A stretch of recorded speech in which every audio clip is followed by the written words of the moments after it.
In this interview, Odd speaks with fellow podcasters Mike Faber and Michael Gordon. They run the ESO Network and host the Earth Station 1 podcast. Faber has been in podcasting almost as long as Odd has.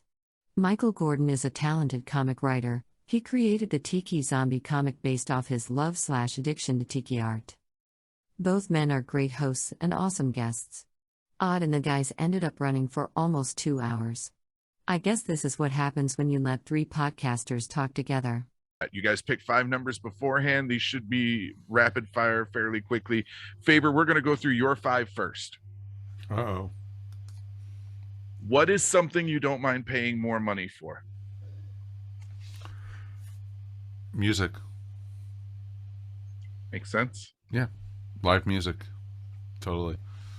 If it's a concert or an artist that I've been wanting to see, everyone has their bucket list, and that pretty much sends it for me. And, if it's, somebody that I know is going to be retiring soon, or it's a very rare that they tour or something, I'll pay extra to go see it.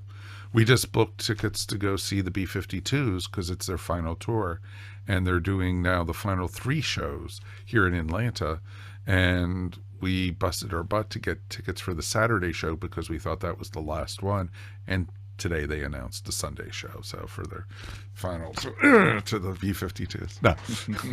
Well, and to piggyback on that, Mike, I kind of kicked myself because I've seen Prince 4 times, but so when he came to Atlanta, I thought I can skip this time, and it was the last time he performed anywhere. Yeah, literally. And I kicked myself that I feel fortunate that I paid him 4 times, but man, I wish I'd been to that last show. Faber, what were you voted most likely for, if anything, in your class yearbook? I actually I was in second place to be voted most popular. Really? In school. I came in second place. I was shocked as hell.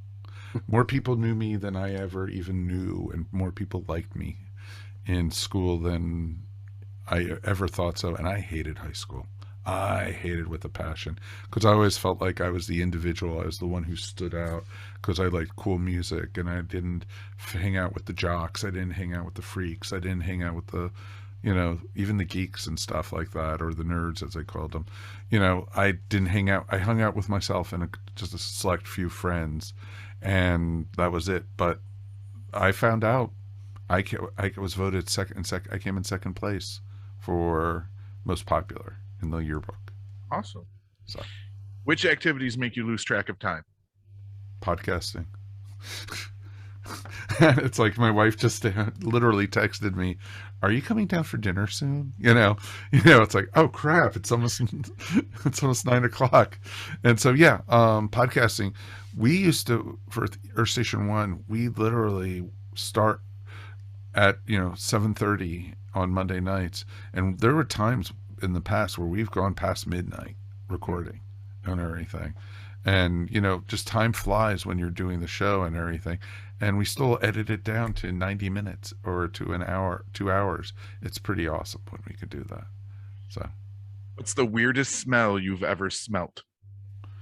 I am a huge person who does not like the smell of sulfur, like swamps and everything. I get sick to my stomach from it. I think the first time I ever smelled it, I was a kid. I was visiting Cape Canaveral, and as you're going over the bridges to get to the Cape, you go through the swampland, and it smelled like rotten eggs.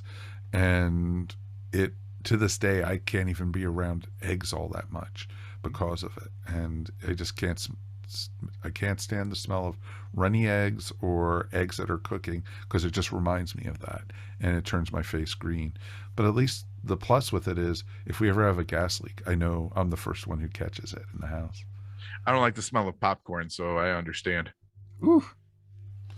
Oh. All right, Faber, one last question for Interview Roulette for you. If your name was on one product, not podcasting related, because technically your name's on the network, if your name was on one product, what would you want it to be?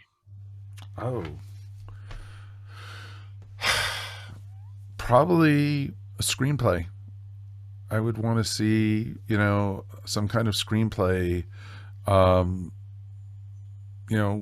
that's one of my dreams, is to eventually write a movie or a TV series or something, and my name to be on it with friends of mine who are co-writers on it, and be successful, and be there, looking down on the Emmy Award or the Academy Award for best screenplay, looking down and seeing Faber on it. I would love that. It's awesome. I've not gotten that answer before, and I like that one. All right, Michael, you're 5. What's the best thing about your life? Best thing about my life is the connections I have with the people in it. I have a very, very great support team of friends and family that I feel very comfortable with.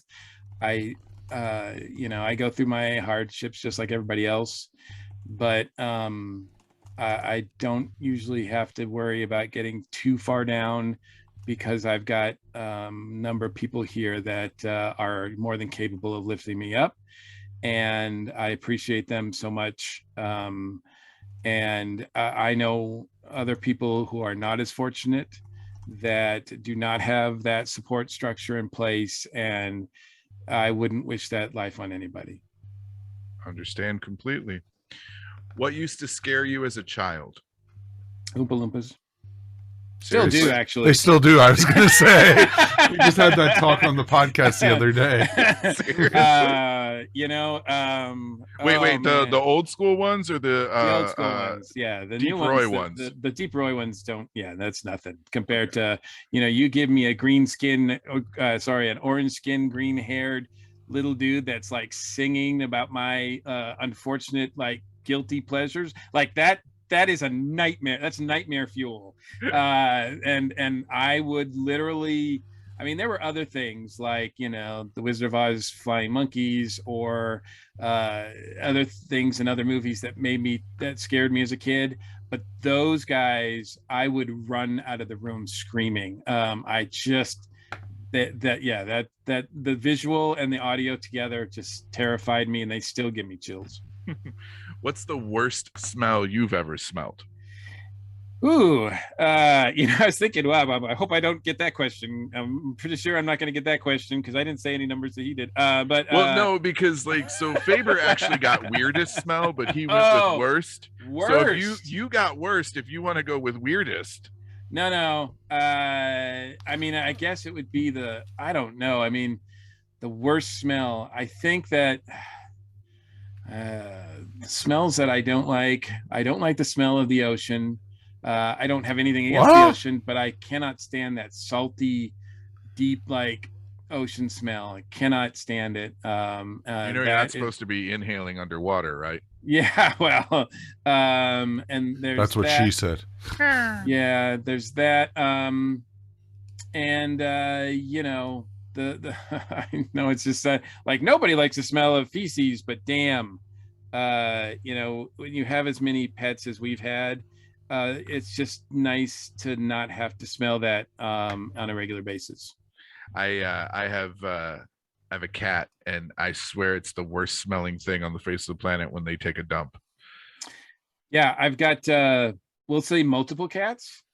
That's saying it mildly. We'll say in the double digits, and I see that and raise it. Yeah. This actually seems like one that should have gone to Faber, but it's going to you instead. Would you rather write one incredible album or 10 very good albums? Write one or listen to what? Write one. Ooh, that's that can be applied to other things, I'm sure, but oh man, that is. If you want, we can change it. Would you rather write one incredible comic series or 10 very good ones? Yeah, it would apply. I think there's something to be said for having that landmark best of all time kind of status, but consistency, I think I value that more. So I would rather have the really good ones, 10 really good ones, as opposed to one that just everybody puts on the top 10 list. I think it would mean that I was more consistent, and that I had more of a career. All right. And your last interview roulette question. How would you describe yourself as a child? I was I probably would describe myself as a spoiled, moody, pretentious is not no, I don't think that would apply. Sensitive child, and a lot of those things are still things I fight with. Yeah, I would not probably, if I went back in time, I would not probably like me as a child. I would not want to have me as a child. Same though. Same. If I was my parent, I would have punched me in the mouth too. Yeah, I don't know how I would have handled child me screaming, running out of the room screaming at Oompa Loompas. That I don't know how that would. Boy, but I would. Yes. All right, guys. I want to thank you so much for taking the time to sit down and talk with me. I know it took us a while to get here, but I am grateful we finally made it work. Yeah, me too. Thanks for the invite. It's been a lot of fun. It's been a pleasure, dude. It was awesome. We've been looking forward to doing this for quite some time, and please invite us back. We'd love to come back and talk more.